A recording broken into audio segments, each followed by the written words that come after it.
और पंजाब सरकार ने 14,000 पहले किए, अभी हमारा बजट का सेशन आ रहा है उसमें भी मता आ रहा है 14,000 अब करेंगे। 28,000 कॉन्ट्रैक्ट वाले जो मुलाजिम थे कच्चे, उनको पक्के करके आपके बीच में खड़ा हूं भाई साहब। गन्ने के उत्पादकों का 300 करोड़ रुपया जो पिछली सरकारों ने नहीं दिया था, आते ही सबसे पहले वो दिया।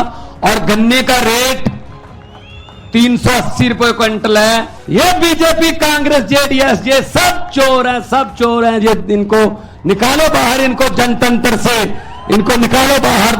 शाखाओं के हम वो पत्ते नहीं जो शाख से झड़ जाएं। आंधियों को जरा बोल दो अपनी औकात में रहें। 15 लाख की बात छोड़ दो, जो हमारे घर में 2-4 हजार रुपया पड़ा था इमरजेंसी के लिए, नोटबंदी करके वो भी निकलवा के ले गए भाई साहब। जो बड़े बड़े पदों पर थे आज जेल की हवा खा रहे हैं।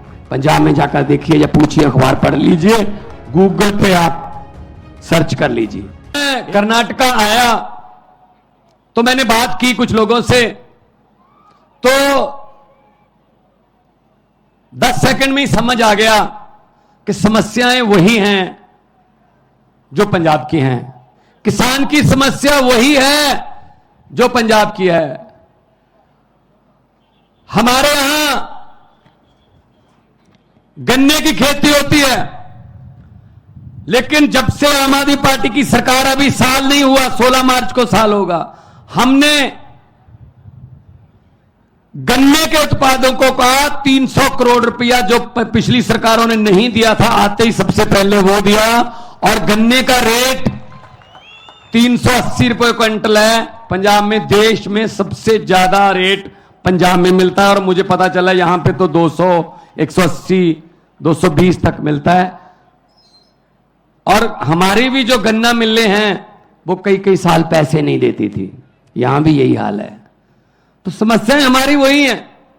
मुझे पता चला 2.5 लाख वैकेंसीज हैं गवर्नमेंट जॉब्स में, 2.5 लाख पद खाली हैं।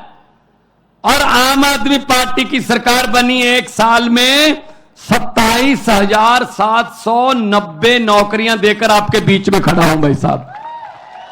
सरकारी नौकरियां एक साल में।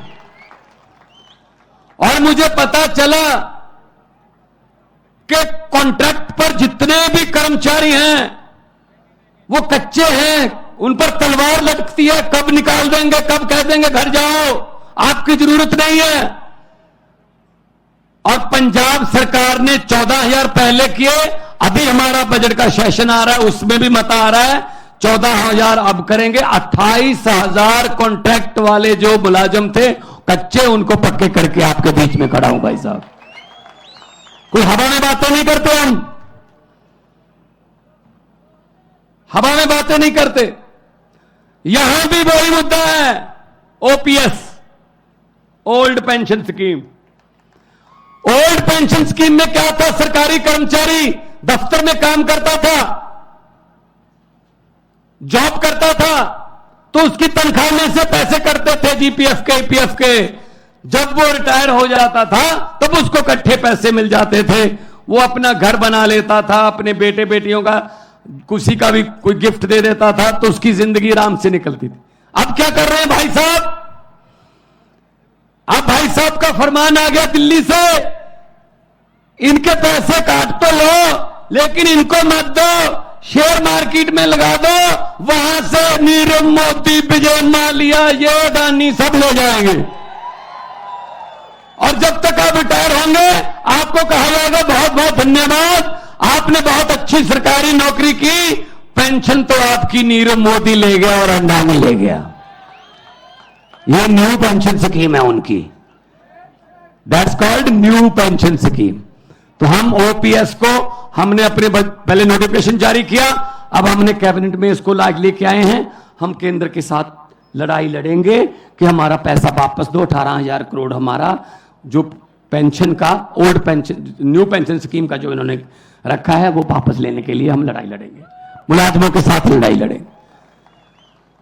तो ये तो इनके कारनामे हैं। हम हवा में बात नहीं करते। अरविंद केजरीवाल जी ने कहा दिल्ली में मैं बिजली फ्री कर दूंगा। अरविंद केजरीवाल जी ने कहा मैं स्कूल अच्छे बना दूंगा, तो मजाक कर रहे थे ये लोग, ऐसे कैसे हो सकता है। जब स्कूल अच्छे बनने शुरू हुए, धीरे धीरे स्कूलों में टीचर्स जो हैं उनको विदेशों में ट्रेनिंग देकर धीरे धीरे बच्चों का रिकॉर्ड, बच्चों का पास प्रतिशत बढ़ता गया। आज दिल्ली के स्कूलों का पास प्रतिशत प्राइवेट स्कूलों से ज्यादा है, 99.7% है जी। मैं तब पंजाब में अभी चुनाव नहीं हुए थे, मैं 2014 से एमपी था, 2019 में भी एमपी था, तो मैं दिल्ली रहता था जब पार्लियामेंट होती थी। सच मानिए, मेरे पास दिल्ली के लोग आते थे, जब कोई पार्लियामेंट में काम करते हैं, जब पार्लियामेंट की कोई गाड़ी चलाता है, जब कोई मिल गया, वैसे उनको पता चल गया भगवंत मान का घर है, तो मेरे पास प्राइवेट स्कूल में एडमिशन के लिए सिफारिश नहीं आती थी। वो कहते थे जी दिल्ली के किसी सरकारी स्कूल में एडमिशन करवा दो, बच्चे की जिंदगी सुधर जाएगी। ये किया अरविंद केजरीवाल जी ने, ये किया मनीष सिसोदिया जी ने। बदले में क्या किया? मनीष सिसोदिया को गिरफ्तार कर लो, स्कूल क्यों बना रहा है। अगर स्कूल बन गए तो देश के नौजवान शिक्षित हो जाएंगे, शिक्षित हो गए तो उनको समझ आ जाएगी कि वोट जो है उसकी कीमत होती है।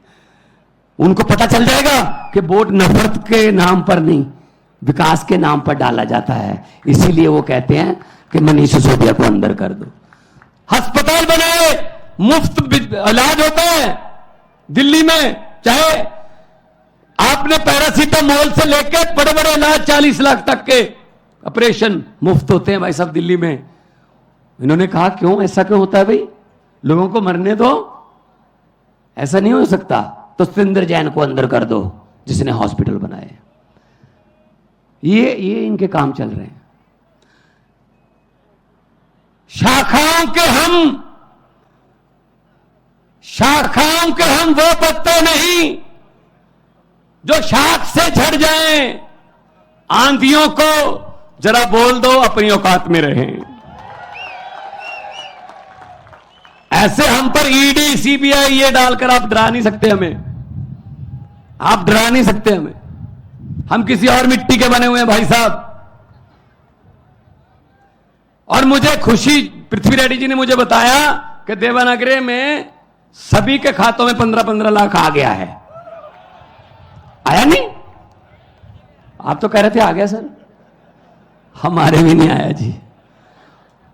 15 लाख की बात छोड़ दो, जो हमारे घर में 2-4 हजार रुपया पड़ा था इमरजेंसी के लिए, नोटबंदी करके वो भी निकलवा के ले गए भाई साहब। ये चल रहा है, अब ये चल रहा है। तो इसलिए हम आए हैं आपके पास।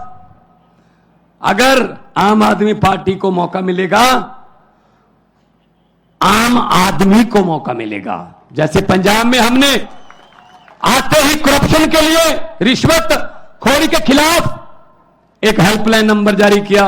भाई साहब, बड़े बड़े मंत्री जो बड़े बड़े पदों पर थे आज जेल की हवा खा रहे हैं। पंजाब में जाकर देखिए या पूछिए, अखबार पढ़ लीजिए, गूगल पे आप सर्च कर लीजिए।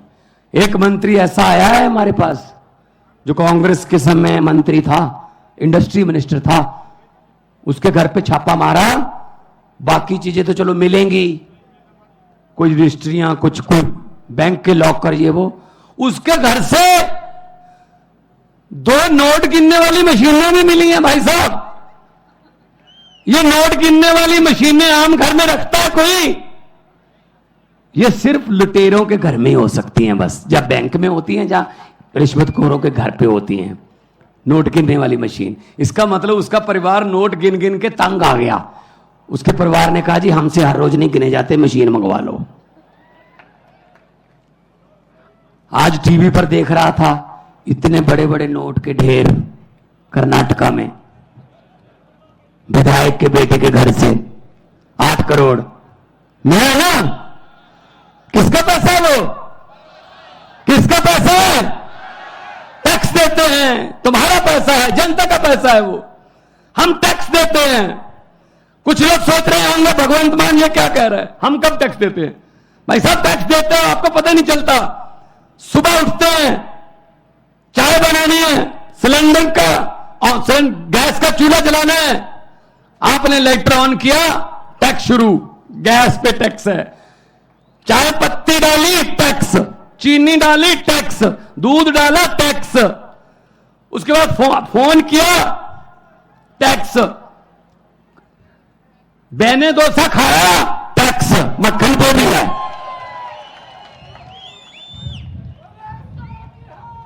अब तो छाछ पे भी टैक्स है, आटे पे भी टैक्स है। बाजार गए, मोटरसाइकिल लेके गए, डीजल पेट्रोल टैक्स, सब्जी लाए टैक्स, शाम को डिनर करके सोचते हो सोने से पहले शुक्र है अब कोई टैक्स नहीं है, नहीं नहीं गलतफहमी में हो, ऊपर पंखा चल रहा है टैक्स। भाई साहब हम तो सोते हुए भी टैक्स दे रहे हैं, जब हम सो रहे हैं तब भी टैक्स दे रहे हैं। तो इनके बेटों के घर से 8-8 करोड़ के पैसे मिलते हैं। 8 करोड़ तो वैसे एक छोटी सी झांकी है। तो ये चीजें खत्म करनी है तो सफाई करनी पड़ेगी, और सफाई के लिए कौन सा यंत्र यूज होता है? झाड़ू। झाड़ू चलेगा। इन भ्रष्टाचारियों को मैं कहना चाहता हूं कि जितने मर्जी इकट्ठे कर लो पैसे, हीरे, मोती, मगर ख्याल इतना रहे कफन पे जेब नहीं होती, सब कुछ यहीं रह जाता है। भाई साहब गरीब की बद्दुआ मत लो, गरीब की बद्दुआ परमात्मा की दरगाह, एक ही बात है, सीधी बात है। तो ये चल रहा है हमारे देश में, और वो आते हैं तरह तरह की बातें सुना के चले जाते हैं, तरह तरह की बातें। एक गांव था, वहां पे भैंसें चोरी होने लगी गांव में। अचानक से दूध देने वाली भैंसें किसानों की चोरी होने लगी। कभी एक भैंस चोरी होगी रात को, एक दिन 2 भैंसें चोरी हो गई, 3 भैंसें चोरी हो गई रातों रात। तो गांव वाले, एक साधु संत था गांव में रहता था बाहर, उसके पास गए, संत जी हमारी तो भैंसें चोरी होने लगी हैं, कोई उपाय बताइए, बताइए क्या करें, कौन चोरी कर रहा है। तो संत महात्मा ने कहा एक चद्दर ओढ़ लेना, ऊपर चारों कोने पकड़ के 4 आदमी खड़े हो जाना, और पूरे गांव को चद्दर के नीचे से ऐसे बोल देना कि वो नीचे से चले जाएं, गुजर जाएं नीचे से। तो जिसने भैंस चोरी की हो गई, वो जैसे ही चद्दर के नीचे से गुजरेगा वो मर जाएगा। भाई साहब अनाउंसमेंट कर दी, चद्दर ओढ़कर 4 आदमी खड़े हो गए, सारा गांव चद्दर के नीचे से जा रहा है, जा रहा है, जा रहा है, पूरा गांव निकल गया चद्दर के नीचे से, कोई नहीं मरा। तो साधु संत से पूछा, सर मरा ही नहीं कोई? तो साधु ने कहा जो चोरी करते हैं उनको तो चद्दर पकड़ा रखी थी, मरेगा कैसे? वो तो निकले नहीं चद्दर के नीचे से। तो भाई साहब चोरों को तो चद्दर पकड़ा रखी है देश की, और चोर ढूंढ रहे हैं अपने आप में से हम। ये बीजेपी, कांग्रेस, जेडीएस, ये सब चोर हैं, सब चोर हैं। ये इनको निकालो बाहर, इनको जनतंत्र से इनको निकालो बाहर, उसके बाद पकड़ेंगे इनको कि कितना किसने नुकसान किया। अभी मुझे पत्रकार पूछ रहे थे ये करप्शन से, भ्रष्टाचार से देश का कितना नुकसान हो गया होगा। मैंने कहा जी ये वो वाली बात है, एक दुकान में चोरी हो गई, कोई दुकान थी छोटी सी कोई पंसारी की, चोरी हो गई। तो अगले दिन गांव के लोगों को पता चला चोरी हो गई, उस गांव में जो दुकानदार है उसके पास अफसोस करने के लिए आने लगे। ऐसे ही उसने रेवड़ी वेवड़ी रखी हुई थी, वो जनवरी के दिन थे, तो जो भी आता था ऐसे रेवड़ी उठाई 10-15, 2-4 मुंह में डाल के बोले यार बहुत अफसोस हुआ, कितने मुझे पता चला चोरी हो गई। कहते हाँ जी चोरी हो गई। 1 आया, 2 आए, 10 आए, 15 आए। दोपहर के बाद सरपंच भी, गांव का जो प्रधान है, उसने भी कहा मैं भी जाके आता हूं। उसने भी ऐसी रेवड़ी उठाई, 2-4 मुंह में डालकर बोले यार बहुत बुरा हुआ, चोरी हो गई। कितने का नुकसान हो गया होगा? वो दुकानदार बोला जी सरपंच साहब अभी तो नुकसान चल रहा है, जो भी आता है रेवड़ी खा के पूछ लेता कितने का नुकसान हो गया। जब पूरा गांव अफसोस कर गया उसके बाद हिसाब लगाएंगे कितने की चोरी हो गई है। तो अब कैसे बता दें इस करप्शन से, भ्रष्टाचार से कितने का नुकसान हुआ? अभी तो नुकसान चल रहा है देश का। ये तो आम आदमी पार्टी की सरकार आएगी, अरविंद केजरीवाल जी प्रधानमंत्री बनेंगे, तब हिसाब लगाया जाएगा कि कितने की चोरी हो गई है। और कितना भ्रष्टाचार हो गया है। ऐसा हिसाब नहीं लगेगा इसका हिसाब लगाने वाला चाहिए, और चाहिए भी IRS ऑफिसर, इनकम टैक्स के कमिश्नर रहे हैं, इनको सब पता है पैसा कहां से आता है और कहां जाता है। ये निकाल लेते हैं, जो पैसा छुपाना जानता है ना, तो इनकम टैक्स वाले निकलवाना भी जानते हैं कि कहां से निकलता है। तो मैं आपको यही बेनती करूंगा कि आप लोग इकट्ठे हो जाइए। जब लोग इकट्ठे हो जाते हैं, तो जब लोगों की आंधी तूफान बन जाता है, तो बड़े बड़े पेड़ जड़ से उखड़ के जो है उखाड़ के दो फेंक देते हैं, जैसे पंजाब में फेंके हैं। हम आपके साथ हैं। शहीदों की धरती, भगत सिंह और सुखदेव, और मैं उधम सिंह करतार सिंह सराबा की धरती से आया हूं। कर्नाटका भी वीरों की धरती है। हम लोगों ने देश के लिए, आजादी के लिए हमारे पुरखों ने अपनी कुर्बानियां दी हैं। इस आजादी को हम ऐसे किसी 2-4 परिवारों को सौंपने वाले नहीं हैं। ये देश किसी के बाप की जागीर नहीं है, ये 130 करोड़ लोगों का देश है। बहुत बहुत धन्यवाद, बहुत बहुत मेहरबानी। भारत माता की।